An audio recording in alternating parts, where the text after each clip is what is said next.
Buenas tardes a todos. Mi nombre es Mariano D'Amore, soy coordinador de la Comisión de Ganadería de la región Sudoeste y hoy voy a ser el conductor de este encuentro.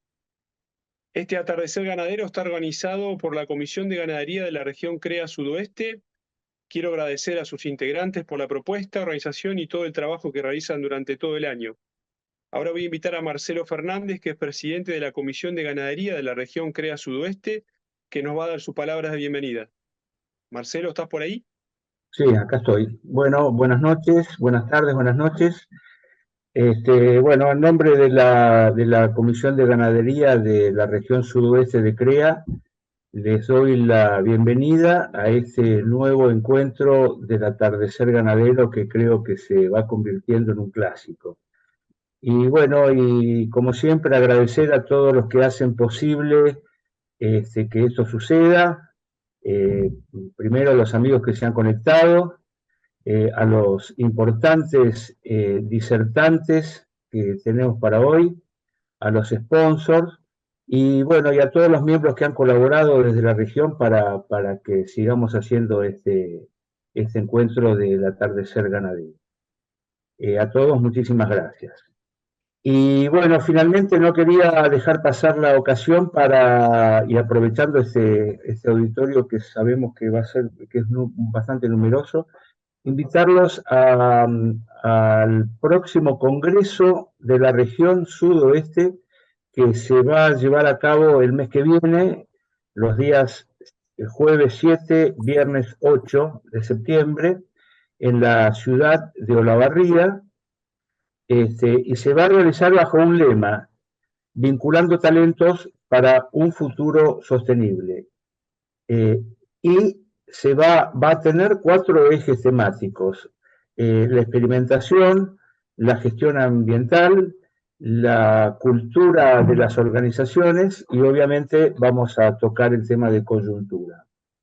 Este congreso es abierto, cualquiera puede anotarse, inscribirse, y para eso tienen que hacerlo en la página eh, cuyo, este, cuyo detalle va a figurar en el chat de este Zoom. El nombre de la página es congresosuo.crea.org.ar, pero fíjense en el chat que ahí está escrito. Entran ahí y van a ver de qué se trata y van a poder inscribirse. Eh, Esperamos verlos, esperamos que se anoten y bueno, y le damos con el encuentro, Mariano. Perfecto, Marcelo, muchas gracias. Gracias por el mensaje para el Congreso. Esperemos que los que se estén escuchando se prendan y puedan concurrir al mismo. Quiero agradecer ahora a todas las personas que se conectaron y especialmente a las empresas que hoy nos acompañan auspiciando esta jornada. Valla Casal, Criaderos en Cerro, Spraytec, Los Corrales, Apuro Campo, Cambio Sociedad Anónima, Frinsa, Cabaña Tres Cardos, La Gloria, Gentos, Agronomía El Galpón, Navarro y la Artirigoyen. Ahora sí vamos a comenzar con la jornada. Les voy a comentar brevemente cómo está organizada. Hoy hay tres disertantes, como dijo Marcelo. En primer lugar tenemos a Gustavo Convesíes, que nos va a hablar sobre qué saber y qué hacer en diarrea viral bovina y neospora. A continuación, Alfonso Bustillo presentará sobre la selección objetiva en rodeos de cría. Vamos a tener un descanso muy breve de unos 5 minutos para tomar un mate, ir al baño, hacer una llamada telefónica y a su término Fausto Brighenti nos ayudará a reflexionar respecto a un mundo por crecer en carne. Lindo disparador para escucharlo. Las tres presentaciones van a tener aproximadamente una duración de 20 minutos. Al término de cada orador vamos a tener un espacio para preguntas e intercambio y finalizaremos pasadas aproximadamente las 20:30. Este atardecer lo estamos grabando, les comento para que sepan, y lo vamos a subir al canal de YouTube de la región CREA Sudoeste. Les recordamos que si se suscriben al canal van a estar recibiendo de manera inmediata la notificación cuando el video esté disponible. Ahora sí comenzamos. Les voy a presentar a Gustavo Convesíes. Gustavo es veterinario y director del técnico del Laboratorio Azul y como mencioné anteriormente nos contará sobre diarrea viral bovina y neospora. Les recuerdo que pueden dejar en el chat las preguntas para que al finalizar podamos hacer el intercambio. Ahora sí, Gustavo, si estás por ahí. Bueno, lo que les quiero contar es lo que venimos trabajando en el laboratorio desde hace muchos años, en el diagnóstico de estas dos enfermedades, y hicimos este resumen de qué saber y qué hacer para tocar los temas importantes en poco tiempo. Digamos, vamos a hablar de diarrea viral bovina y de neosporosis caninum, dos enfermedades que afectan a nuestros rodeos, los rodeos de cría principalmente, nos vamos a focalizar en los rodeos de cría, y que las dos las podemos encontrar impactando nuestros rodeos solas o combinados, que es lo más frecuente que estamos viendo. Diarrea viral bovina se extiende, ahora vamos a ver un poquito, que afecta en los distintos momentos de lo que sería el proceso reproductivo de un rodeo, y neosporosis está más focalizada con impactos en abortos. Vamos a comenzar con neosporosis. ¿Qué saber? ¿Qué tener en cuenta? Bueno, que es producida por un parásito, es la neospora canina. Fundamentalmente produce abortos y eventualmente produce problemas en el periparto, pero a campo lo que vamos a ver fundamentalmente son los abortos, y enfocados básicamente en el cuarto y quinto mes de gestación. Tenemos que saber que existen técnicas de diagnóstico precisa que nos pueden ayudar a trabajar en este tema. También tenemos que saber que no existe un tratamiento efectivo ni para los bovinos ni para el perro que está involucrado en esta enfermedad, como vamos a ver. Que no existen vacunas eficaces, si bien se han hecho varias pruebas y se están haciendo pruebas, pero hasta el presente no hay una vacuna eficaz que podamos utilizar para atacar este problema. Que tenemos al perro como un eje fundamental, como eliminador de oquistes, un huésped definitivo de esta infección parasitaria y que provoca la transmisión horizontal de la enfermedad. Y tenemos que saber también que después la enfermedad se instala como una infección crónica, que es la más importante, que hay una infección madre-hija, hay una transmisión vertical, que se genera en animales persistentemente infectados, que nos van a transmitir la enfermedad. Después este tema de persistentemente infectados también lo vamos a ver en la diarrea viral bovina, porque son dos mecanismos que utilizan estas dos enfermedades para perpetuarse en el rodeo. Tenemos un ciclo doméstico desde la infección de Neospora caninum, en la cual interviene el perro y el bovino en nuestro sistema ganadero, digamos. En otros países hay otros huéspedes definitivos, como son el dingo en Australia, el coyote en América del Norte, pero en Argentina el que está identificado como huésped definitivo y eliminador de oquiste es el perro doméstico, y se sospecha mucho del zorro o de otros animales, pero hasta ahora no podemos decir que ellos sean eliminadores de oquiste. Hasta ahora, pobre, el único culpable es el perro. Hay un ciclo silvestre de la enfermedad, pero que no influye en nuestro sistema ganadero. La relación nuestra está con perro bovino, y después la infección, cuando se hace crónica, que se transmite a través de los animales madre e hija. Acá les quiero resumir brevemente para que se entienda un poco el ciclo. Si miramos la parte derecha de este cuadro, una infección comenzaría con un perro infectado por la neospora, el cual es eliminador de los oquistes al medio ambiente, y estos oquistes lo va a ingerir un bovino a través de los alimentos, del pasto, del agua. El oquiste va a salir al medio ambiente, va a esporular, se va a hacer infectante y va a afectar al bovino y a otros huéspedes intermediarios, como puede ser el ovino, el equino, el búfalo. Hay varios huéspedes intermediarios de este parásito, pero en este caso lo que nos interesa a nosotros es el bovino. Y el bovino, si está la infección la adquiere las hembras susceptibles que están preñadas, la característica que tiene este parásito es ingresar al organismo, pasar a la sangre, hacer una parasitemia y tiene la capacidad de hacer una infección transplacentaria. Y ahí es donde provoca el aborto en la mayoría de los casos, que cuando es una infección primaria, en el campo se va a ver un aborto que se llama episódico o epidémico, o sea, gran cantidad de abortos en corto tiempo, que son de esos animales que se están infectando por primera vez, y después el resultado va a ser muchos animales abortados, pero también de este primer ciclo van a quedar muchos hijos e hijas de esta infección que van a ser, que no van a verse afectadas, van a nacer infectadas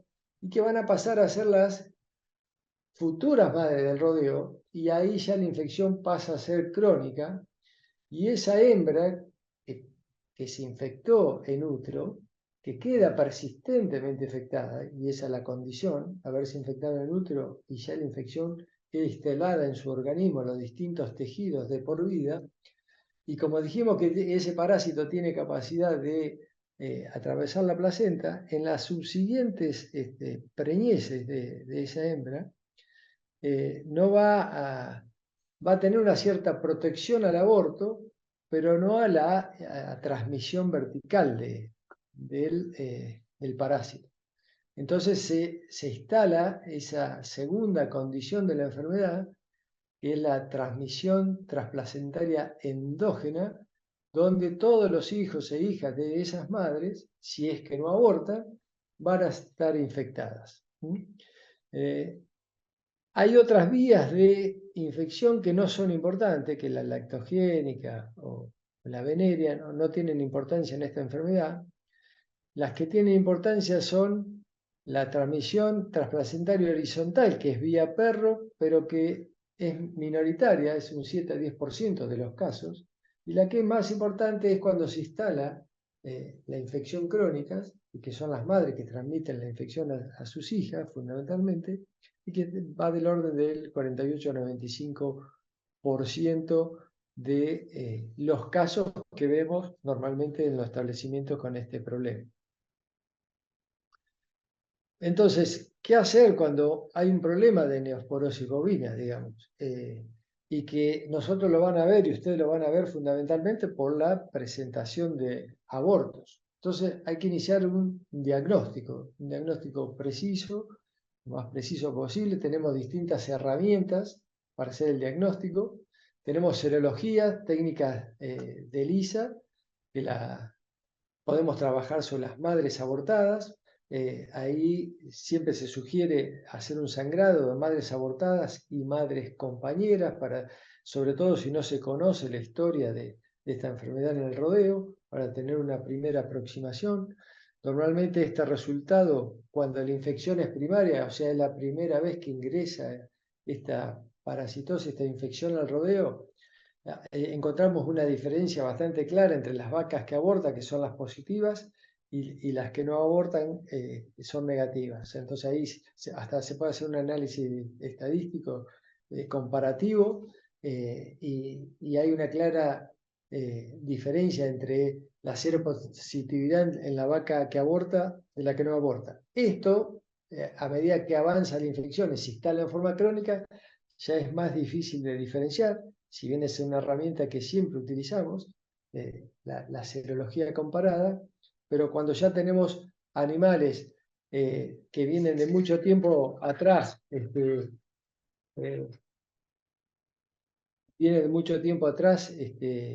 infectados, nos es un poco más difícil la diferenciación estadística de unos y otros. El otro punto importante para el diagnóstico es el trabajar sobre los abortos, sobre el feto. Hay distintas técnicas a utilizar, que nosotros siempre sugerimos el envío de un feto fresco, lo más fresco posible, digamos recientemente abortado.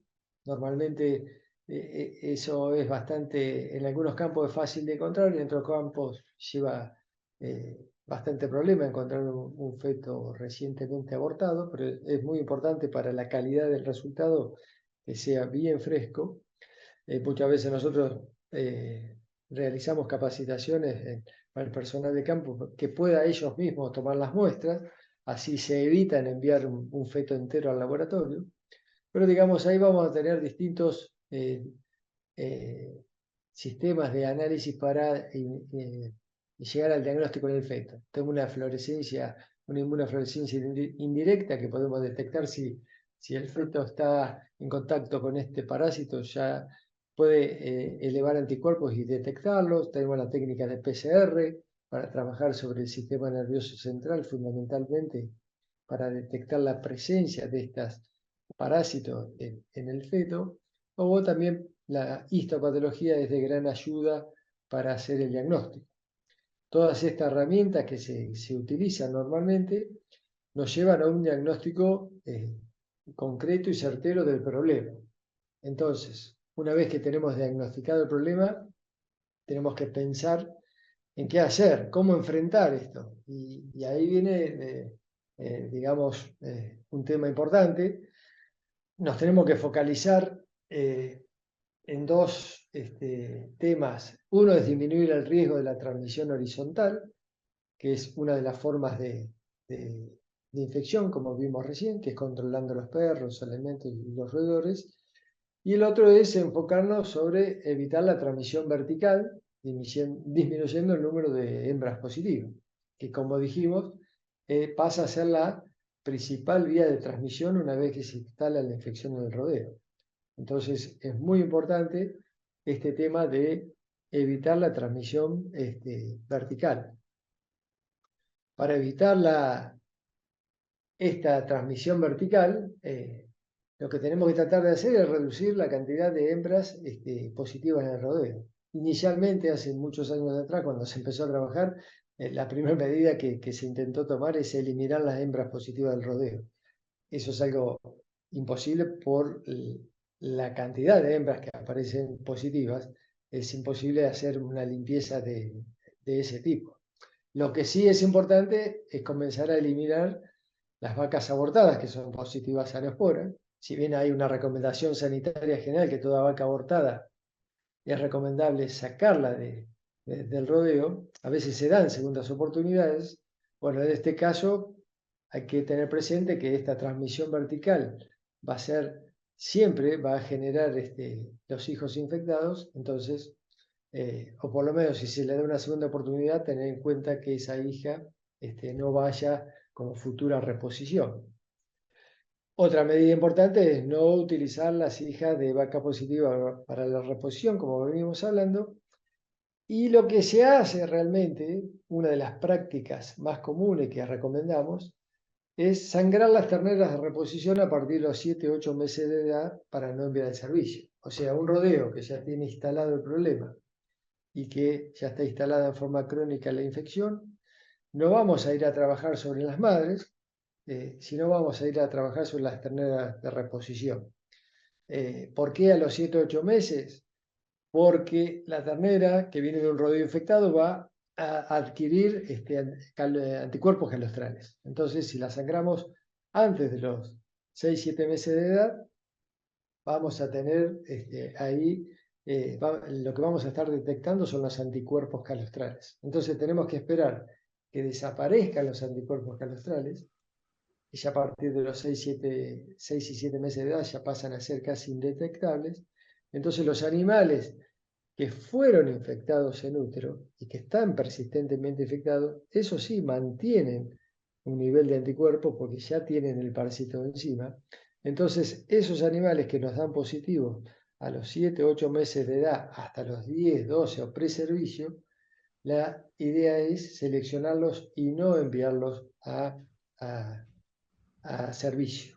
¿Y por qué? Porque se sabe que todo animal cero positivo a Neospora, toda hembra cero positiva a Neospora, tiene una probabilidad de 2 a 7 veces más de abortar que una hembra que es cero negativa. Entonces, casi seguro que esa hembra que viene infectada de útero tiene una alta probabilidad de abortar en su primera preñez. Después va a adquirir cierta protección contra el aborto y va a dar, se va a volver a preñar. Pero entonces, el trabajo importante es evitar el ingreso de hembras positivas Y eso con el tiempo es un trabajo a largo plazo en el cual tratamos de ir a hacer una reducción de hembras positivas. Otra medida en establecimientos que realizan transferencias de embriones, si tenemos buenas vacas de buena genética, buen pedri, que son positivas y queremos obtener embriones, se puede hacer teniendo en cuenta que la receptora tiene que ser seronegativa. O sea, no hay ningún problema de obtener un embrión de una hembra seropositiva y introducirla en una receptora seronegativa es totalmente viable.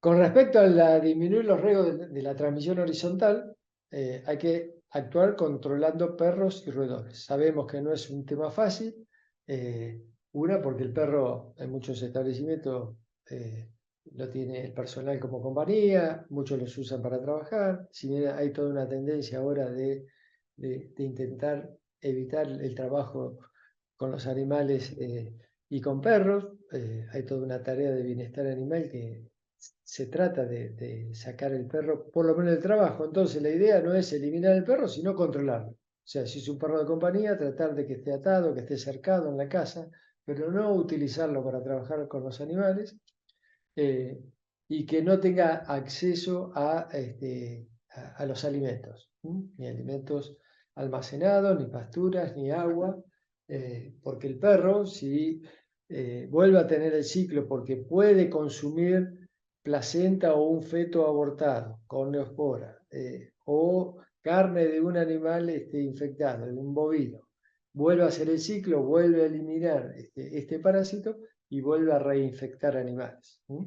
Entonces la recomendación es que no estén en contacto con las vacas, no estén en contacto con fetos, alimentarlos con balanceado, carne cocida. A su vez también realizar un control serológico 2 veces por año, se pueden controlar los perros, tenemos que tener en cuenta que puede haber algún perro eliminador y que no esté manifestando anticuerpos, pero bueno, podemos detectar la mayoría de ellos.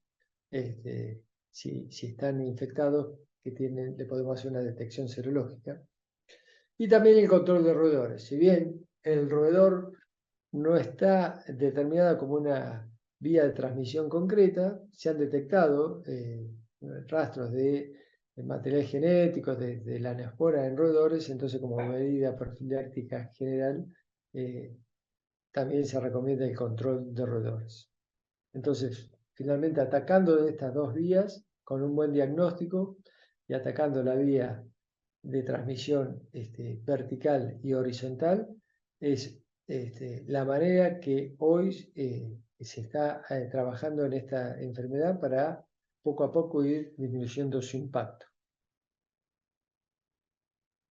Ahora vamos Gustavo, a pasar perdón que a... te interrumpa. Hola, ¿sí? Sí, Gustavo, ¿me escuchás bien? Sí, te escucho. Perdón que te interrumpa. Nos quedarían 5 minutos. Bien, dale. ¿Eh? En Gracias. BBD, la apuramos BBD, entonces dijimos que puede manifestarse en varios momentos de la preñez. Tenemos que saber que es una enfermedad viral de alta transmisibilidad, alta seroprevalencia, que existen técnicas de diagnóstico precisas. El animal seropositivo, naturalmente o por vacunación, significa protección, y que también se generan animales persistentemente infectados, que son los que mantienen la infección, y que existen vacunas para prevenir esta infección. Puede afectar en la época del servicio con infertilidad, mortalidad embrionaria. Hay una primera etapa de generación de los PI, cuando la hembra se infecta en los primeros 90 a 120 días de gestación. Posteriormente puede haber abortos, puede haber nacimiento de terneros débiles, con deformaciones, con retardo de crecimiento uterino. Y finalmente hay una enfermedad de las mucosas, que esta enfermedad se manifiesta en animales de un año, con esta sintomatología, una muerte del 100% de los animales afectados, con gran presencia de úlceras y hemorragias. Para el diagnóstico hay distintos momentos. En esta etapa del servicio es bastante difícil de observar esta pérdida, pero ya en los abortos podemos trabajar con muestras de abortos para el aislamiento viral. En el periparto, en los primeros meses de vida también, con estos animales que que podemos realizar la detección del virus, y el aislamiento viral en los casos de enfermedad de las mucosas. Hay varias técnicas de aislamiento viral en cultivo de tejido, PCR, que nos ayuda a la detección. Cuando sospechamos de diarrea viral bovina en el rodeo, otra análisis que recomendamos mucho y que nos da una idea, una foto de qué está pasando en el rodeo, hacer una detección de anticuerpos anti-P80 por ELISA en terneros de 7 a 10 meses de edad. Esta detección de una ELISA anti-P80 es contra una proteína no estructural del virus, que solo se produce si hay actividad viral. Entonces, terneros de 7 a 10 meses en campos que no hay problema de BBD, tienen que ser cero negativos. Cuando nosotros los sangramos y nos encontramos que hay muchos positivos al P80, tenemos que sospechar fuertemente que hay animales persistentes en ese rodeo. Entonces, ¿qué hacer?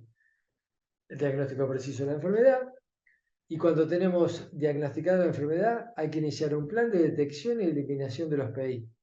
Es bastante arduo el trabajo porque son poquitos. 2 a 3% de los animales de un rodeo pueden llegar a ser PI, pero son la fuente de infección y que mantienen esta enfermedad viral en el rodeo. Una vez que se eliminan los PI del rodeo, hay que instaurar un plan de vacunación del resto del rodeo. Y la bioseguridad del rodeo en el futuro, que es evitar el ingreso de animales futuros peligrosos que traigan la infección. ¿Y cuáles son los más peligrosos? Las hembras preñadas. Porque una vaquillona, una hembra preñada, puede tener una gran salud, digamos, puede tener anticuerpos protectores de BBD, pero puede tener un animal persistentemente infectado. Su feto puede estar persistentemente infectado. Entonces, es un control muy importante que hay que hacerle a esa hembra, una cuarentena y un control. Controlar los toros, fundamental, porque los toros son una vía de diseminación, son pocos animales, hay que tenerlos controlados, y eso nos va a evitar que se siga diseminando esta infección. Bueno, creo que llegué más o menos. Ahora estoy dispuesto a las preguntas. Espectacular, Gustavo, un lujo el tiempo. Buenísimo, muchas gracias. Ahora No, gracias. Marcelo nos va a sintetizar las preguntas que surgieron en el chat y por ahí alguna más que surja y te la va a trasladar, así la puedes contestar. Bueno, Bien. por ahora tengo dos preguntas. La primera sería, ¿siempre las terneras PI dan título serológico? Estamos hablando de Neospora, ¿no? Terospora. Sí, Sí, esas terneras, de lo que se sabe hasta ahora, las podemos detectar a esa edad porque marcan un rastro serológico. Las que son negativas se negativizan y las que se mantienen positivas son las que están infectadas. ok. Bueno, y ¿por qué va, siempre hablando de Neospora, ¿no? ¿Por qué va a tener anticuerpos carostrales una ternera hija de una vaca seronegativa? No, si es seronegativa la vaca, Claro, no va a tener anticuerpos calostrales. seguro. Bueno, Entonces esa ternera va a mantener, si está infectada, va a mantener la infección. Cuando la sangremos a los 6-7 meses, la vamos a detectar ahí. ok. ¿Podés dar alguna recomendación para el plan de vacunación de diarrea viral? Diarrea viral siempre hay que enfocarse, que el momento peligroso es el servicio. Entonces tiene que llegar con buena cobertura vacunal al servicio. Entonces siempre se recomienda normalmente 2 vacunas previo al servicio, sobre todo cuando son maquillonas, y después se puede mantener con 1 o 2 vacunaciones anuales durante el año en los siguientes servicios. Pero siempre apuntar a que entren al servicio con un buen nivel de anticuerpos para protegerse de una futura infección. Sí, disculpame, ¿no? La sugerencia, pero habría que aclarar que la vacunación tiene que ser, expresar ese concepto de que ser antes de que entren a servicio, porque muchos vacunan en el momento del tacto, ¿no? Lo del tacto puede ser un refuerzo, pero lo importante está pre-servicio, digamos. Exacto. Ok. Este, Gustavo, ¿qué pasa si coexisten las dos enfermedades? Y es lo que ocurre Sí, claro. en la mayoría de los rodeos ocurre. Sí, Entonces sí. ahí claro, Por eso hablo de diagnóstico preciso, hay que claro. determinar bien cuál de las dos enfermedades está impactando, si es una u otra. Nos ayuda mucho la anamnesis del rodeo, los datos reproductivos, las mermas, en qué momento están, si están en el servicio, en el tacto parto, en el parto destete. Hay que abonar el diagnóstico con mucha información de seguimiento del rodeo. Perfecto. Decime, entonces a las terminales de reposición hay que hacerles un análisis, un análisis serológico de PBD, ¿no es cierto? Sí, digamos, si uno quiere controlar BBD, si está sospechando la enfermedad, ese es un dato importante que nos da. Es una muestra muy importante que nos dice cómo está, si esa camada de terneros y esas madres hay persistentes. Ok, Porque si hay persistentes, esa categoría nos las vamos a encontrar con mucha seropositividad, muchos animales positivos a esa edad, 7, 8, 10 meses de edad. Siendo ok, que en un campo que no tiene persistente esa categoría, ahí ya tendría que ser negativa. perfecto. Bueno, y acá hay algo importante, una pregunta que da pie, porque uno habla de rodeos cerrados, que es la recomendación, pero normalmente en los rodeos cerrados por lo menos entran los toros, ¿no? Entonces la ¿Los? pregunta es, los toros, uno Los compra toros, toros, sí, entonces están sí. cerrados como bueno, pero en algún momento va a entrar un toro que es ajeno. Entonces, ¿qué se muestrea para tomar, para hacer el control de DBB en toros? El toro vos podés tomar directamente, podés buscar el antígeno o anticuerpo. Si un animal adulto tiene anticuerpos, ya no va a ser PI, o sea, tiene anticuerpos protectores, ya sea de vacunación o de infección natural, y no va a tener la condición de PI. Los peligrosos son si uno le hace un análisis de serología y es cero negativo, habría que hacer después una búsqueda de virus, una PCR o un antígeno por ELISA, y descartar que ese toro sea persistentemente infectado, porque si es persistentemente infectado, va a tener virus permanentemente, y ese test nos va a dar positivo. Y ese es el animal que hay que evitar que entre al rodeo. Un animal que tiene virus en forma permanente, persistentemente infectado. Te llevo un poco a la neospora. Las terneras infectadas por vía endógena, ¿no? Sí, ¿Abortarían en su primer parto? la mayoría tiene gran probabilidad de abortar, sí. Ok, ok. Ahora, con respecto al concepto de PI, ¿no? Y la Sí. serología, en el caso de BBD, los animales PI son seronegativos, Los ¿no? animales PI son cero negativos. Ok, ¿por qué entonces en neospora son seropositivos? En neosporas son cero positivos porque la infección se instala en forma crónica en los distintos tejidos y el animal después comienza a levantar anticuerpos contra esos parásitos que tienen en sus tejidos. El parásito a lo largo de la vida tiene distintos ciclos de parasizoíto y taquizoíto. De acuerdo al sistema inmune, tiene posibilidad de liberar ese parásito y el aparato inmune lo responde.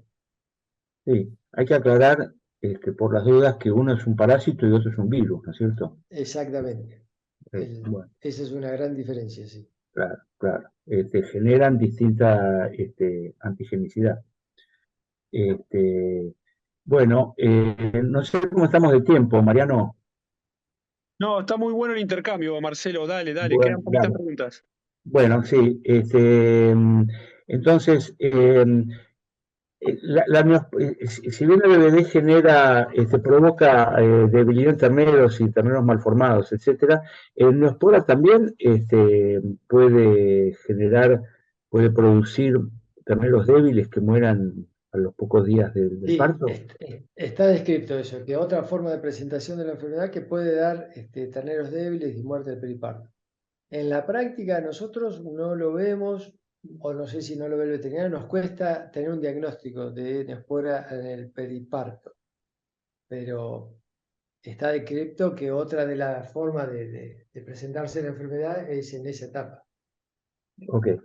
Este, acá te voy a hacer una pregunta y voy a ponerle algo mío. La pregunta es si es una práctica común o, digamos, racional hacer análisis serológico a las terneras de reposición, si el costo justifica hacerlo, ¿no? Bueno, esa es una pregunta, pero después te voy a agregar otra cosa. Sí, digamos, la justificación está dado, por eso es muy importante cuando yo dije que todo esto tiene que estar abonado por datos reproductivos y productivos del rodeo, porque para que uno pueda medir el impacto positivo del control, si vos, depende de la merma que vos tenés en vaquillonas sobre todo, que a veces sale más clara la pérdida, eh, y vos podés comparar lo que te cuesta hacer ese control serológico y las preñeces que vas a lograr o los abortos que vas a evitar, en muchos casos, en la mayoría, te da un valor positivo, que es conveniente el control. Todo depende del grado de pérdida que tenga, el grado, cómo esté impactando la enfermedad en el rodeo. Bueno, Marcelo, sí, perdón, sí, última, dale porque se bueno, nos va el tiempo. bueno, no, Gustavo, si podés, y ya quería- querés que podés dejar de compartir la pantalla, ya podés dejar de hacerlo. Gracias. eh, Ahí eh, estamos. Gustavo, hay una pregunta que te voy a hacer yo. ¿Existe la posibilidad de seleccionar líneas genéticas resistentes a estas dos enfermedades? Ya hay trabajo sobre el tema. Sí, yo no lo sé exactamente, no, pero podría ser. No, no. Hay otras formas de controlar la neospora, digamos, en tambos, haciendo una inseminación Con con toro de carne. semen sexado, o también servir con toros de carne, porque baja el nivel del aborto y podés seleccionar, sabés bien cuál es la hija, de dónde viene hijo o hija de la vaca positiva. Pero de líneas genéticas podría ser, no, yo desconozco el tema. Ok. Bueno, Mariano, Perfecto. gracias, Bueno, Gustavo. No, gracias, gracias a Gustavo. ustedes. Muchas Gracias. gracias, Gustavo. Muchas gracias, Marcelo, por la síntesis de las preguntas. La verdad que muy interesante el intercambio. Y si queda tiempo por ahí al final, de los tres disertantes podemos contestar algunas que quedaron pendientes ahí en el chat, que también son muy interesantes.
Con Alfonso Bustillo. Alfonso, no sé si estás por ahí. ¿Nos Estoy escuchás por bien? aquí. ¿Cómo te va, Mariano? ¿Cómo ¿Qué tal, estás vos? Alfonso? Bien, todo bien, bien, bien. Gracias por conectarte y por estar para la charla de hoy. Alfonso, como Bueno, dije al principio, nos va a comentar sobre selección objetivas en rodeos de cría. Alfonso lo voy a presentar muy brevemente. Es ingeniero agrónomo, es productor y actualmente presidente de la Asociación Argentina de Angus, después de haber pasado por casi todos los cargos de la comisión. Eh, bueno, no, les hago otro comentario, como lo hice al principio. Pueden dejar las preguntas en el chat para que al final de la presentación de Alfonso la pueda contestar, yo se las voy a trasladar para que él la pueda ir respondiendo al final. Así que, Alfonso, cuando quieras, puedes iniciar con la presentación. ¿Querés empezar a compartir pantalla? Lo que vamos a charlar un poco es qué hacemos en selección en nuestros rodeos para ser más eficiente en nuestro trabajo. Esta charla yo siempre la reparto entre una selección subjetiva o selección fenotípica y lo que es selección objetiva. Vamos a enfocarnos solamente en selección objetiva. Creo que lo que estamos trabajando en ganadería, hoy en día es casi indispensable saber hacia dónde direccionamos la selección de nuestros rodeos. Sabemos perfectamente lo que queremos, qué nos gusta, qué vaca es la que queremos tener en el campo, qué toro es el que queremos que trabaje con esas vacas. Ahora, todo eso no es suficiente y tenemos técnicas complementarias que nos ayudan a ser más eficiente nuestro trabajo. Básicamente, en la Asociación Argentina de Angus tenemos un programa de evaluación de reproductores que se llama ERA y que evalúa distintas variables de interés económico. Las variables que nosotros evaluamos son largo de gestación, variables de crecimiento como peso al nacer, peso al destete y peso final, leche, que se mide una generación saltada, se mide en las hijas de un reproductor, altura, circunferencia escrotal como fertilidad, y en cantidad y calidad de carne evaluamos vía ecografías, área de ojo de bife como cantidad de carne, grasa intramuscular como calidad de carne y grasa de cobertura como una variable que, aunque no es de interés económico, porque no es económico generar grasa, en nuestros sistemas productivos, que son sistemas tal vez donde nuestras vacas están restringidas, siempre queremos un poco de grasa en nuestras vacas cuando entran al invierno. Así que, aunque no es algo que queramos seleccionar, siempre pensemos que es bueno saber dónde estamos parados con la grasa de cobertura. Alfonso, te interrumpo un segundito. Soy Nora, ¿cómo Sí. estás? ¿Qué ¿Podrías haces, ponerlo Nora? en modo presentación? A ver. Se ve mejor. Estaría ese, Espera un poquitito. Modo ¿viste presentación. abajo a la derecha? Podrías, ¿Eh? abajo a la derecha. Cuando tenés el Sí. menos y más, al ladito está puesto hay al lado de un cuaderno, el siguiente icono, ahí está, es exactamente. Exactamente. Muy bien. Ahí tiene que Estamos. andar. Vuelta, Gracias, de vuelta. Nora. De vuelta. Ahí está, perfecto, gracias. Bueno, gracias, Nora. Acá estamos en lo que es la definición de diferencia esperada de progenie, ¿no es cierto? Esto es lo que son los DEP para nosotros. Solamente esa sigla indica lo que vamos a esperar en la progenie de un reproductor. ¿Qué tenemos que saber cuando buscamos información para elegir un reproductor?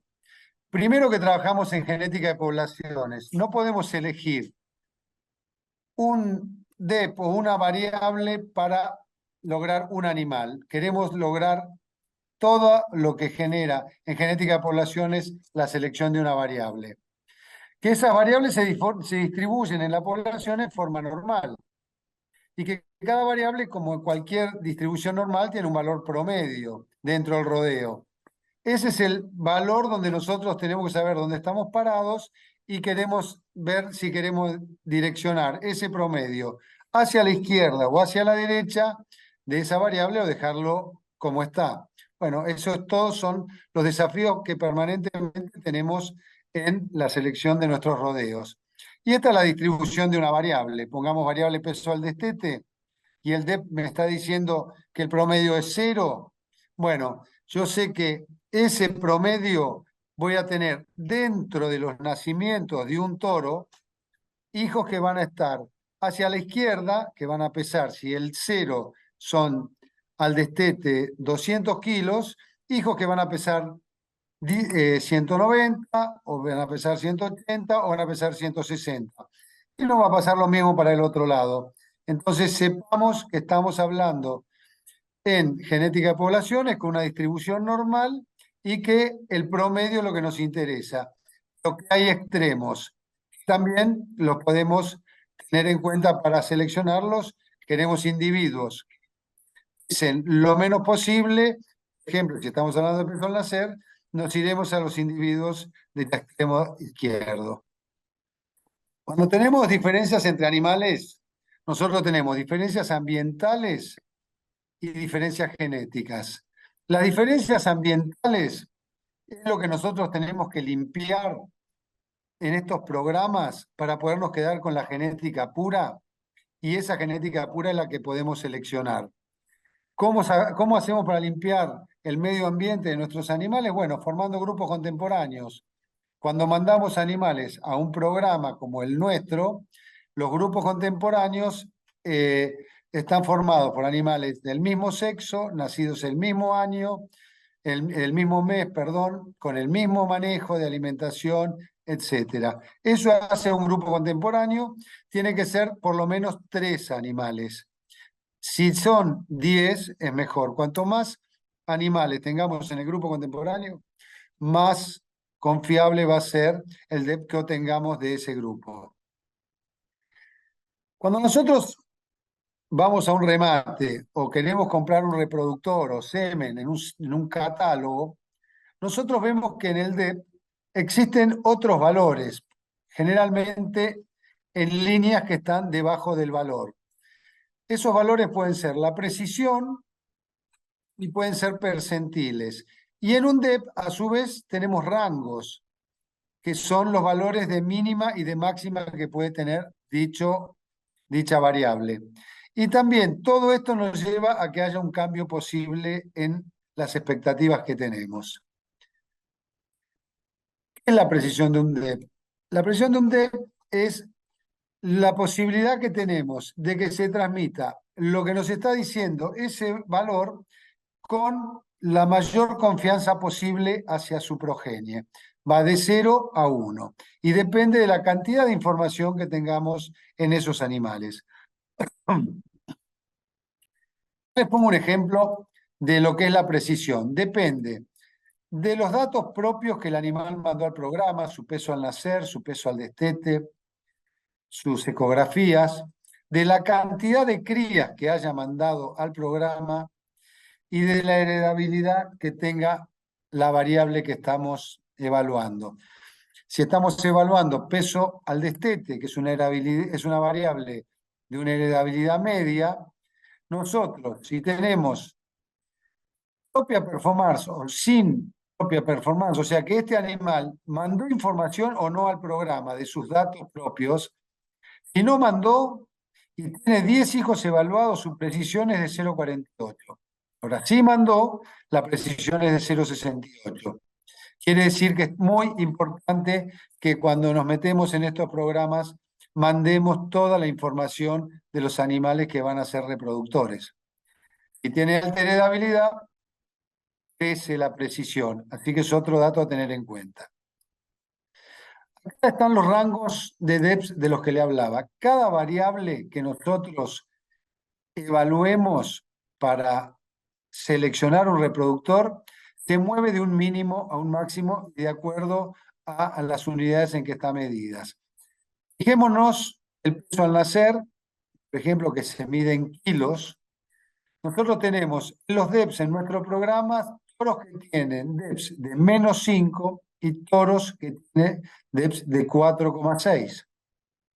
Los DEPS son valores relativos, no nos sirve el valor absoluto. Siempre un DEPS sirve para comparar el de ese animal con otro o el de ese animal con la media poblacional.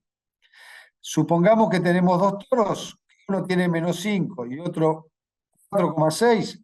Estamos los 2 toros en un corral o con un centro de inseminación que nos ofrece estos toros, nos gustan su foto, nos gusta el tipo de toro que es. Bueno, si es para vaquillona, si elegimos el toro -5, nos está diciendo que respecto al toro de 4,6, en promedio sus hijos van a pesar 9,6 kilos menos.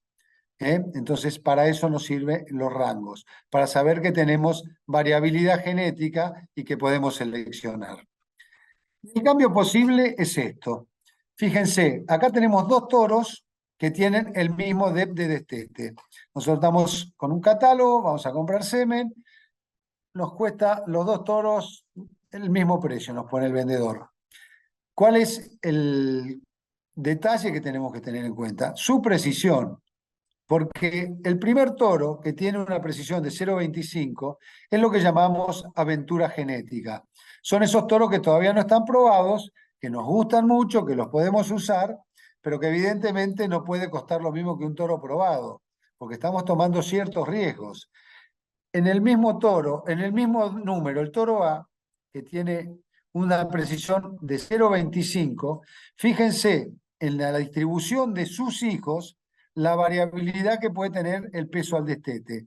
Puede ir de 9,7 a 20,3. Cuando nosotros compramos un toro que creíamos que nos iba a dar 15.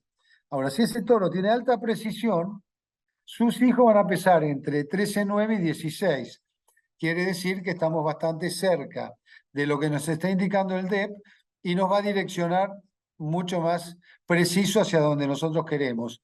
Posiblemente tenga que pagarse más el semen del toro o un toro probado que un toro que no está probado. Digo esto porque no sé si hay distribuidores de semen acá y no quiero ofender a nadie, pero sale un toro que porque tiene una buena foto, fue un toro lindo, ganó una exposición o fue un cabeza de remate importante, a lo mejor nos piden un valor importante en su semen y finalmente es una aventura genética. Entonces, seamos cuidadosos. ¿A qué nos sirve la tabla de percentiles? Es una forma rápida de ubicarnos en dónde está la variable que nosotros estamos seleccionando. Es muy común verlos en los catálogos que los toros o los animales que tienen un percentil superior está pintado en verde. Por ejemplo, el 30% superior está pintado en verde, lo cual nos está indicando que ese toro es mejorador para esa variable. Y acá tenemos la tabla de percentiles donde se ve claramente que si estoy en el 50%, todo lo que suba del 50 al 1% me va a mejorar la variable. Y si voy del 50 al 100, es un toro que en la variable no me va a mover el amperímetro. Entonces, cuando veamos en los catálogos que nos están indicando el percentil de la variable, tengámoslo en cuenta como algo que es importante. Les doy un ejemplo. En lo particular, nosotros, en la cabaña nuestra, vendemos reproductores para vaquillonas de 15 meses, solamente los que están en el percentil 20 de peso al nacer. Y para vaquillonas de 20 meses, los que están en el percentil de 30 a 40. No más de eso. Entonces tenemos cierta cobertura o cierta garantía de que estamos vendiendo un reproductor que va a cumplir con eso. Con respecto a peso al nacer, acuérdense que tenemos una distribución gaussiana. El peso al nacer que nos está indicando nuestro toro en sus hijos es en promedio, pero puede haber una colita del 5% que esté a la derecha, que pueden ser terneros pesados. Entonces, cuando compremos un toro para vaquillonas, no lo larguemos al campo y nos volvamos a los 3 meses a ver cómo anduvo la aparición, porque puede haber problemas, puede haber un 5% de toros, de terneros que tengan un problema. Entonces, vamos a estar más seguros con un toro de facilidad de parto, pero tenemos un 5% que hay que estar atentos y hay que asistirlos. Bueno, acá está lo que les decía recién de lo que nos indican los DEP y que son valores relativos y que solamente sirven si los comparamos contra otro o contra una media poblacional. Las correlaciones de los DEPs. Es bastante importante también, nosotros somos productores de carne, así que lo que queremos es la mayor cantidad de kilos de carne por hectárea. ¿Cómo lo logramos? Bueno, lo primero que tenemos que lograr es que las vacas se preñen, así que la fertilidad no la abandonemos nunca. Luego, que nuestros terneros nazcan vivos. el ternero más eficiente es el que nace vivo, no hay ninguna duda. Entonces, el peso al nacer es bastante importante. Si nosotros por usar toros con DEPs de bajo peso al nacer logramos un 2% de terneros vivos mayor, bueno, tenemos un diferencial muy importante. Pero si a su vez logramos que esos terneros que nacen vivos tengan un mayor peso al destete, bueno, vamos mejorando un poco el negocio y va teniendo sentido invertir en genética informada. Les digo esto porque siempre hay en las correlaciones positivas de peso al nacer, peso al destete y peso al año, son correlaciones de 0,7. O sea que tenemos individuos que rompen la curva. Ahí cayó esa bolilla amarilla. Ese ternero, ese que nació, es de muy bajo peso al nacer, pero muy alto peso final. Quiere decir que nosotros tenemos animales, que son los famosos turbens, que nos permiten tener un bajo peso al nacer sin sacrificar peso al destete y peso final. Con lo cual nosotros logramos, a lo mejor, en un reproductor que creemos que es caro, porque vale tal vez 300 kilos de novillo más que otro, sin información, 2% de mayor porcentaje de terneros vivos y a lo mejor en promedio en todos sus hijos 20 o 30 kilos de destete. Si hacemos la cuenta nos vamos a dar cuenta que invertir en genética es realmente muy, pero muy rentable. Bueno, ¿cómo utilizamos los DEPs? Calidad de carne es el atributo más importante de la raza Angus. La grasa intramuscular es único en nuestra raza y es el que le da el sabor tan característico a la carne Angus que es tan demandada por este atributo. Así que es una variable, el marmoleado, a tener siempre en cuenta. El área de ojo de bife, estas son variables que se miden con ecógrafo. El área de ojo de bife tiene un 60% de correlación de ese músculo, el Lorgissimus dorsis, con toda la musculatura del animal. Quiere decir que si nosotros tenemos animales con alto área de ojo de bife en la selección, vamos a tener un mayor rendimiento en carne. Les digo esto porque es bastante importante resaltar lo que nos está pasando. La industria no nos está pagando por calidad de carne. Nos piden una jaula de novillos de 480, que esté bien terminado y que sea Angus definido. Y nos pagan por eso el mismo valor, sea cual fuera la jaula. En los países que hay una buena tipificación, esta jaula valora la grasa intramuscular de los novillos una vez que se faenan y se paga un adicional al productor por el novillo que tiene una grasa intramuscular superior a lo que puede ser un select, que puede ser abajo un 3%, hasta un prime en Estados Unidos, que puede ser un 5%. Estar dentro de un prime son $100 más por novillo que paga la industria en Estados Unidos. Y si está dentro de un programa certificador de la American Angus, paga $100 más. Entonces, hay una selección muy fuerte de los ganaderos por la variable de grasa intramuscular. No pasa esto en Argentina y es una variable que desgraciadamente no estamos seleccionando. Bueno, ¿qué es la evaluación clásica? ¿Cómo tenemos un DEP? Esto lo hacemos, le paso rápidamente las diapositivas. Pesamos, medimos, ecografiamos, mandamos todo esto a un programa que está en el INTA de Castelar, donde tenemos un convenio desde hace 39 años. Hacemos una evaluación tradicional en base a los DEPs y a partir de eso seleccionamos. Pero apareció una nueva herramienta, que es la genómica. Entonces, desde el año 2019, logramos nosotros tener nuestra población de referencia para poder tener datos genómicos y hoy nuestros DEPs están conformados por los datos propios, los datos de la progenie, los datos de sus parientes y la genómica. Es bastante importante que les resalte lo que ha generado la genómica. La genómica solamente, y tengan en claro que es importantísimo tener presente esto, no genera mayor precisión en los datos. Nos acorta el intervalo generacional y nos permite seleccionar animales jóvenes como si tuvieran ya evaluados en el programa 10, 20, 30 hijos. Les voy a poner un ejemplo muy claro de lo que significó la genómica en los bovinos de leche. Para producir un toro probado en leche, tenía que nacer el toro, tenía que sacarle semen, tenía que preñar una vaca que tenga una hija. Esa hija, preñarla, cerrarle una lactancia y recién ahí iba el dato a la prueba. De cada 100 toros que entraban en prueba, luego de 5 años quedaban 4 o 5.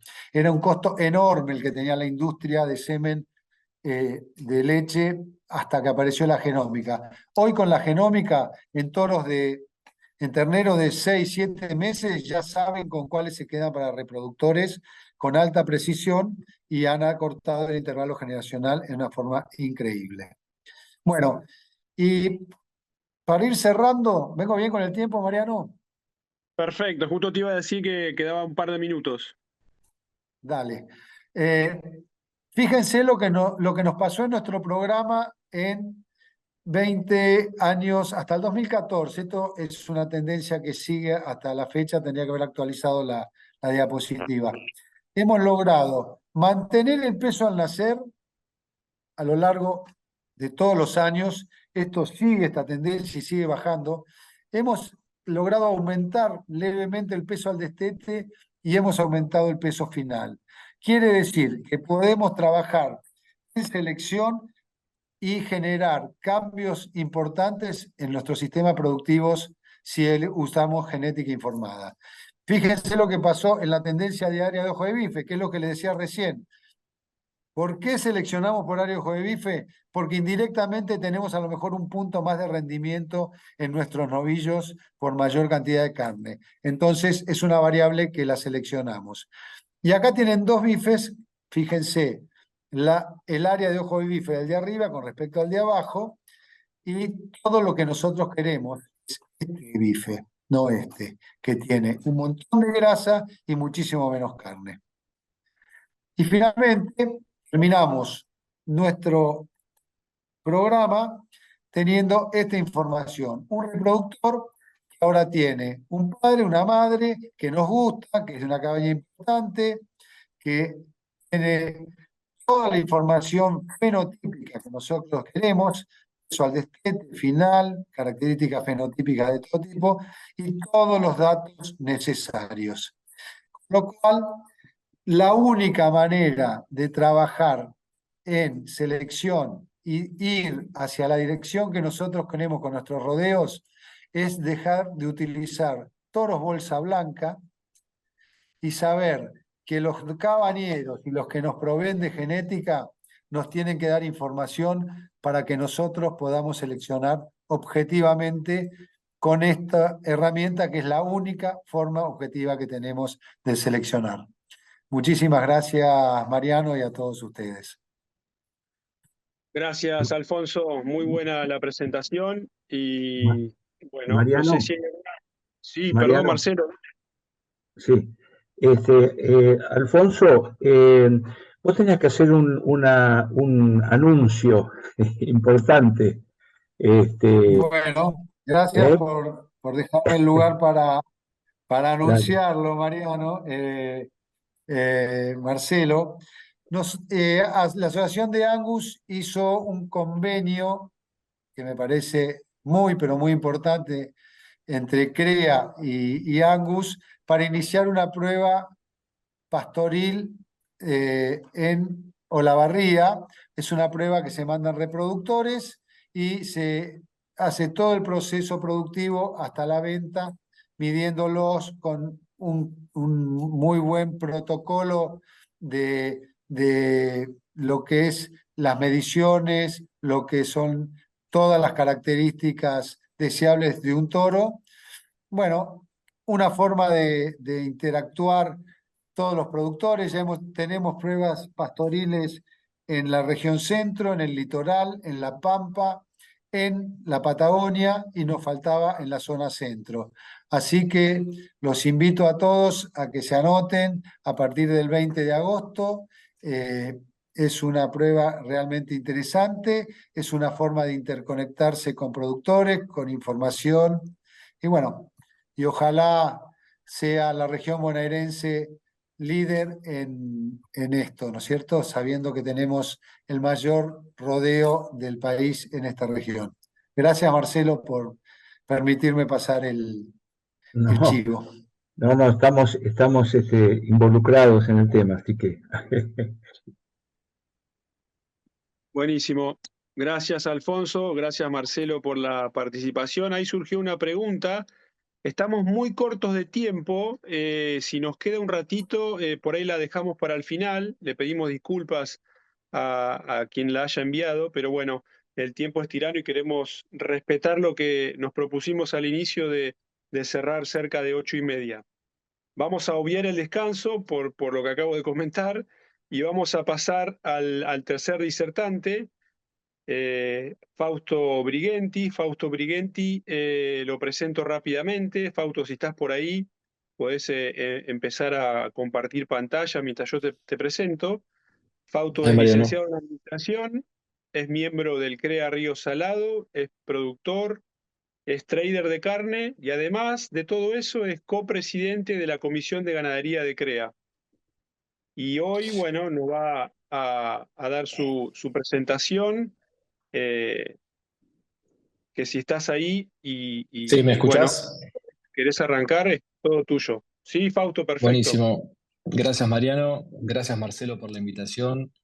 Gracias al CRE, gracias a su región también.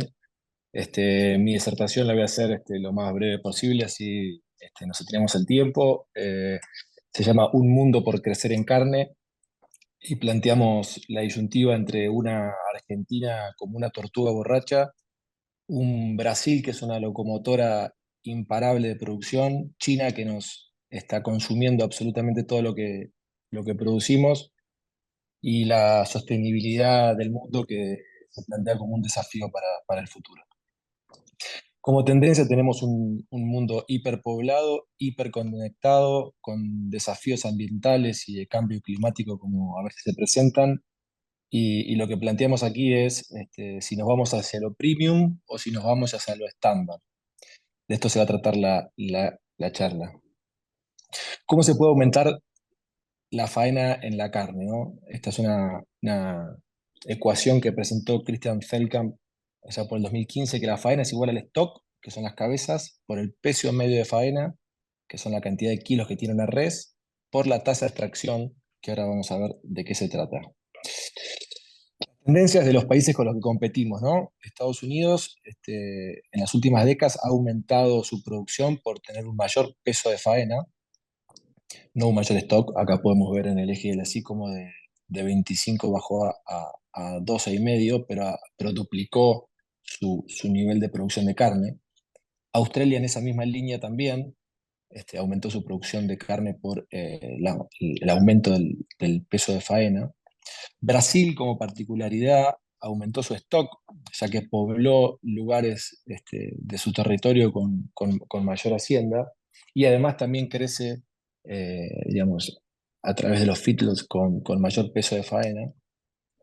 Y nosotros, Argentina, la tortuga borracha, está igual en stock, igual en el mismo peso de faena hace 40, 50 años, depende de donde queramos partir el análisis.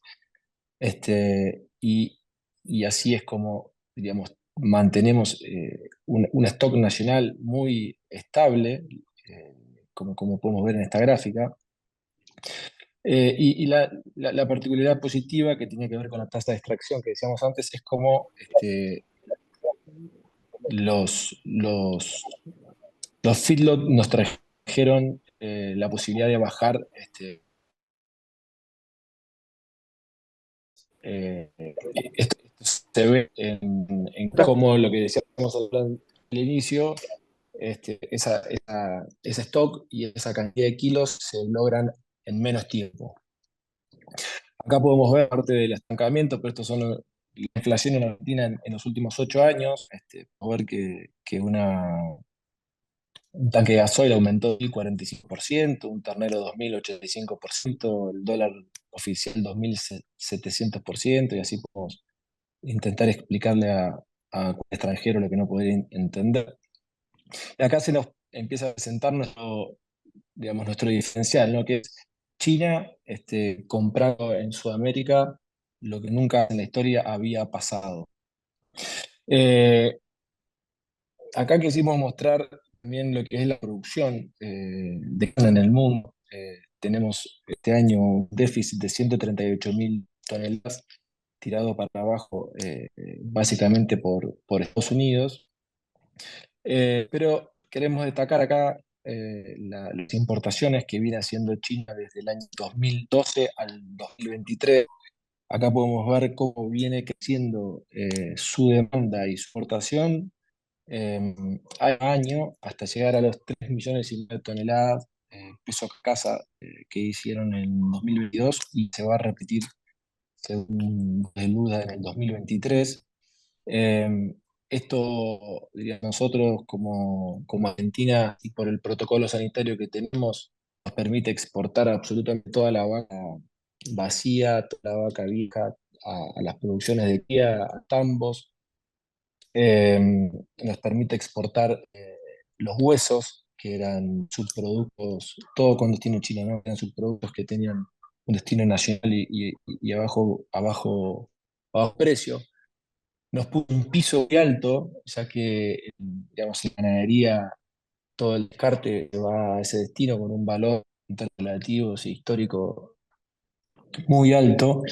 Y por eso lo que les decía antes, ¿qué pasó este año, el 2023 en China? Desde hace 3 años y medio que no se podía entrar. En enero el gobierno chino anuncia el fin de la cuarentena de COVID, en marzo se activan las visas y en mayo se vuelve a poder viajar a Shanghái a la feria CIAL después de 3 años y medio. Las proyecciones de consumo, además, tenemos países del sudeste asiático en los que se muestra aquí cómo van creciendo año a año el consumo de la carne bovina en Indonesia, Vietnam, Malasia, Filipinas y Tailandia.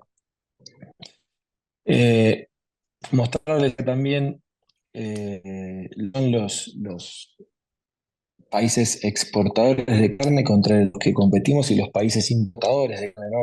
Muchos repiten, como en el caso de Estados Unidos, por ejemplo, que es el segundo productor, segundo exportador e importador. Acá vemos el caso de Argentina atrás de Australia como exportadores. Tengamos siempre, como mostrábamos al principio, Australia tiene la mitad del stock vacuno que Argentina y exporta el doble. Es toda una oportunidad. Hay un comercio global de unos 10 billones de dólares de carne, y China se llevó el 35%, ¿no? Pensemos que en el 2012 China no importa carne y hoy es el jugador número uno. Acá mostramos la estructura de exportaciones en dólares de los países del Mercosur, Uruguay, Argentina, Brasil y Paraguay, en que en Argentina China representa el 70%, en el momento un poco más. 2023 viene creciendo esa tendencia. En Uruguay es un 62%, Brasil es un 48%, casi un 60%. Paraguay tiene la particularidad de que es un país que políticamente está peleado. China no puede venderle carne directamente a China continental, vende a Hong Kong y a Vietnam. Acá les doy unas gráficas también de lo que son las cuotas de exportación a China, con el garrón y brazuelo o el set, como vemos acá, estamos viviendo una época ahora de precios deprimidos, casi pisos históricos con la serie china, que estamos saliendo, pero todavía estamos en el inicio de esa salida.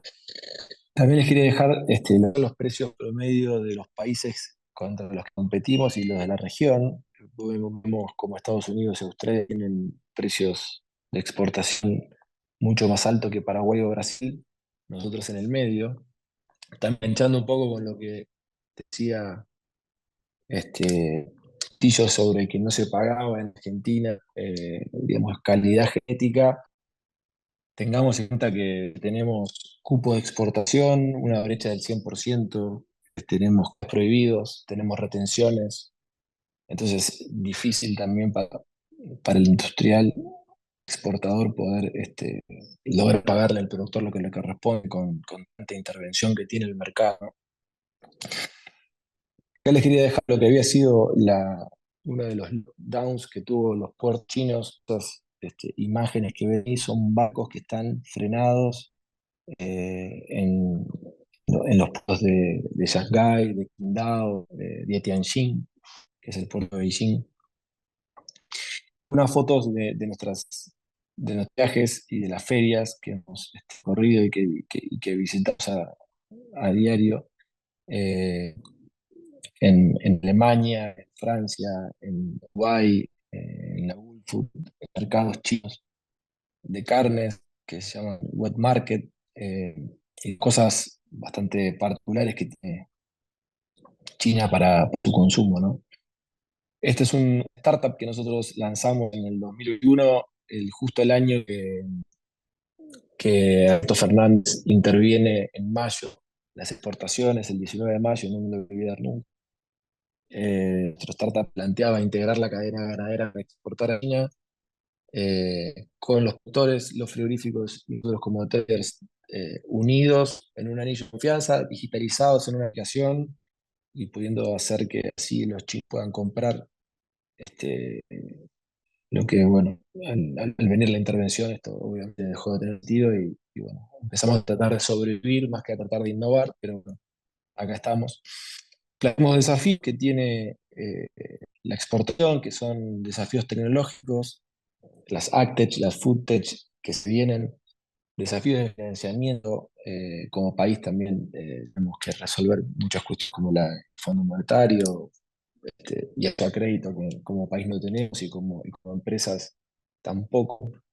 La infraestructura logística, la infraestructura en puertos, la infraestructura en rutas, cuando nos comparamos con Brasil, ahí vemos los grandes déficits que tenemos como país nosotros.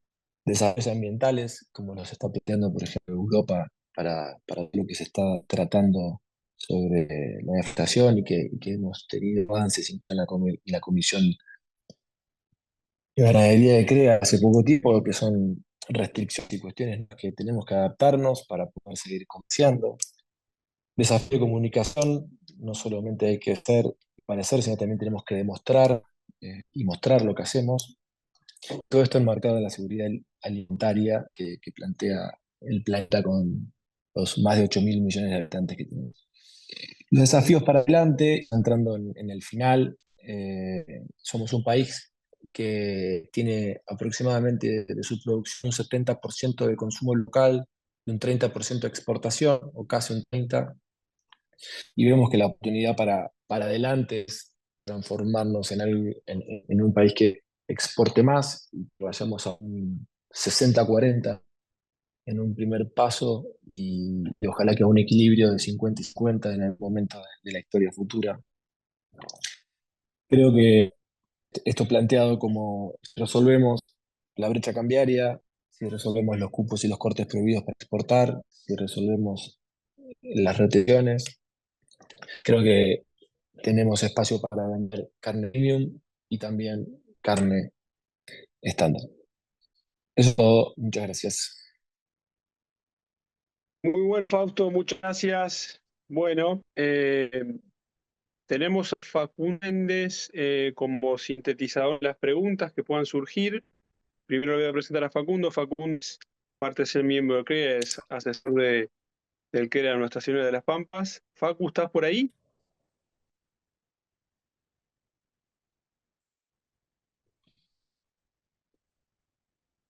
¿Estás, Facu? Recién.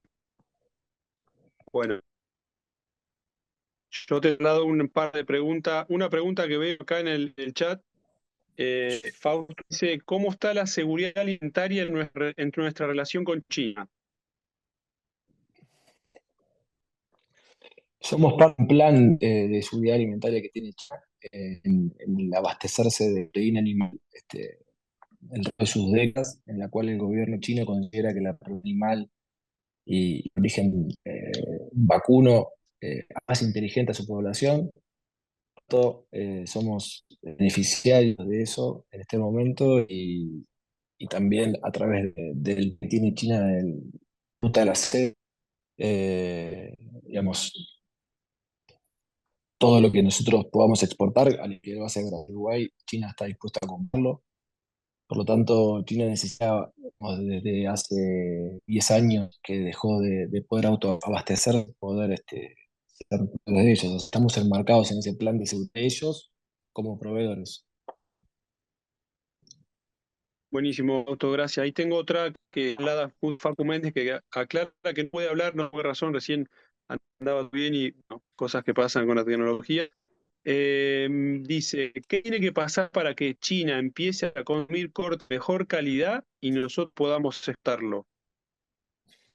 Bueno, desde mi punto de vista, lo que tenía que pasar en China es que termine la cuarentena, que se haga el turismo, que se hagan los hoteles estrellas y los restaurantes de lujo, y eso durante 3 años estuvo, y a partir de enero y marzo con mayo, todos pudimos volver a China, y eso hace que el Oreca empiece a traccionar nuevamente y podamos empezar a pensar que el año que viene, cuando Dios quiera Argentina tenga una exportación más fluida, con menos restricciones y con la unificación cambiaria, pues lograr exportar acá. Perfecto, Fausto. Y te hago una última de mi parte, que tiene que ver con la alta dependencia que tenemos en términos de exportación con el mercado chino.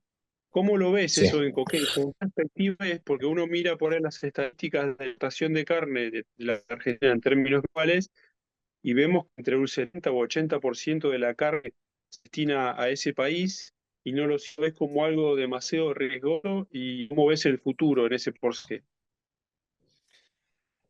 No, yo soy de los que ven el vaso medio lleno y que digo que gracias a Dios está China, gracias para nosotros, gracias a Dubái, gracias a Brasil, o sea, todos somos beneficiarios de lo que está dispuesto a pagar China, y por el volumen que está dispuesto a comprar, no existe plazo técnico de ese volumen, ese precio.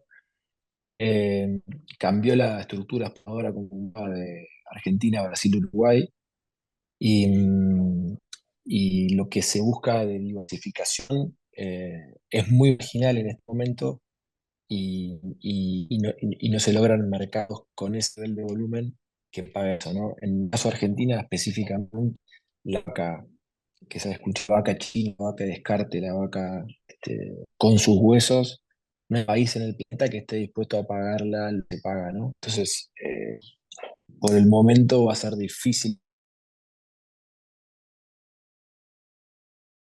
Más una pregunta y un comentario. El primero dice, ¿en China ven la carne artificial como una posibilidad o no le dan importancia? Puede llegar a dársele importancia en nichos muy pequeños. Tengamos en cuenta que, digamos, la población china no nació consumiendo carne, que para ellos hoy la carne vacuna es una moda, es un símbolo de estatus, y, y es una tendencia, ¿no? Hoy se consumen 6,5 kilos por habitante por año de carne en China, con 1,5 billones de habitantes. Eso, las proyecciones dan que van a ir a 10 kilos por habitante por año en los próximos 5 o 7 años. Haría que necesiten importar 2 millones más de toneladas a las 3,5 que importan hoy, llevando eso a 5,5 millones de toneladas de importación. Hoy sería la mitad del comercio global de la carne, y China, como les decía, hace 10 años que está importando porque su producción propia la consume toda y está está en techos productivos, ¿no? Si bien este año China produjo un poco más, está en techos. O sea, romper esos techos por superficie, por productividad, por cuestiones técnicas es muy difícil, por eso todo lo que, digamos, su propio mercado crece en consumo lo necesitan importar. Bien. Te traslado un comentario de Alfonso, bueno, es interesante y que seguramente vos tendrás tu opinión respecto a esto. Alfonso dice, Fausto, lo que creo es que la industria tiene que comenzar a valorar la grasa intramuscular y premiar a quien se la provea. El riesgo es perder los mercados premium. ¿Cómo lo ves eso, Fausto? ¿Qué opinás? Creo que tenemos un montón de desafíos por delante y estoy de acuerdo. Hay un montón de, digamos, hay un montón de cuestiones que la industria va a poder empezar a hacer en tanto en cuanto tengamos un reglamento claro y mucho más abierto. Las restricciones generan muchas distorsiones, los cupos generan distorsiones, todo genera distorsiones, entonces es muy difícil hablar de valorizar algo cuando el que tiene que exportarlo tiene que recibir dólares a la mitad del precio de lo que vale en la realidad, ¿no? Partiendo de ahí, todo es discutible, todo es mejorable y seguramente para adelante eso va a cambiar, pero si tenemos reglas claras y estables durante 10 años, seguramente vamos a lograr mucho antes lo que dice Bustillo, ¿no? Bien. Último comentario que hace Marcelo, dice, tenemos que cambiar la tipificación, ¿no? Eso va a allanar bastante un poco todas estas cosas para evitar que sea un commodity, que sea un specialty. ¿Qué opinas de esto, Fausto? Totalmente, hoy la tipificación se está usando, digamos, para más que nada en lo que es exportación para la vaca D y E y el toro, digamos, que están libres de cupo.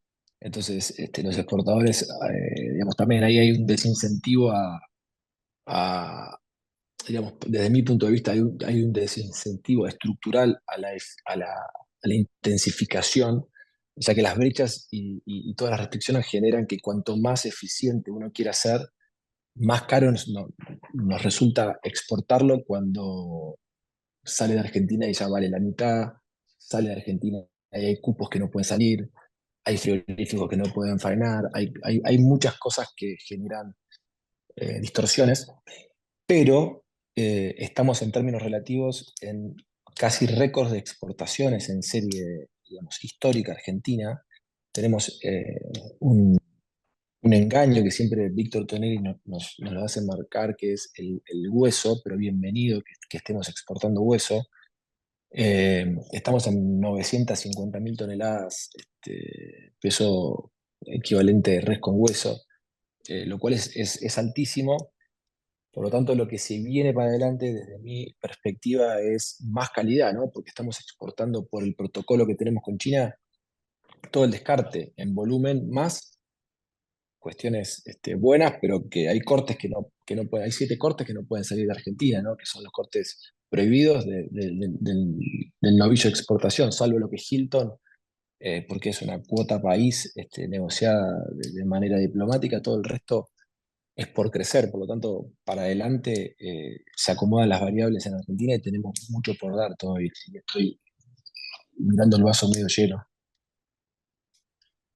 Muy bien, Fausto, esa fue la última, muy interesante. La verdad que el escenario internacional da para seguir hablando un rato largo, pero bueno, diste mucha información que nos va a servir para la toma de decisiones y para evaluar la alternativa. Así que, Fausto, agradecido a vos, a Gustavo y a Alfonso por las presentaciones de hoy.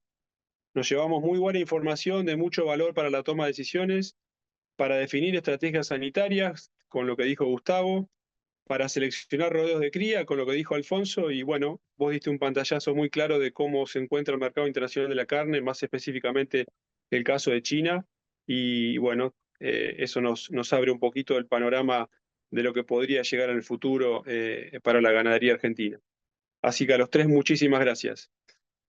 Por último, para despedirlos, les vuelvo a agradecer a los sponsors que hacen posible que hoy podamos tener este atardecer ganadero, que son Vaya Cazar, Criadero El Cencerro, Spraytec, Los Corrales, Apuro Campo, Cambio Sociedad Anónima, Frimsa, Cabaña Tres Cardos, La Gloria, Gentos, Agronomía del Galpón, Navarro y La Artirigoyen. Gracias a todos por auspiciar este atardecer ganadero. También destacar el trabajo que hace la Comisión de Ganadería de la región sudoeste, que trabaja activamente y permanentemente piensa nuevas propuestas para trabajar mejor. Y también muy especialmente a todos los que se inscribieron y participaron de esta jornada, que son muchísimos, a todos realmente muchísimas gracias. Esperamos que lo hayan disfrutado tanto como nosotros y los esperamos en el próximo atardecer ganadero. Muchas gracias a todos.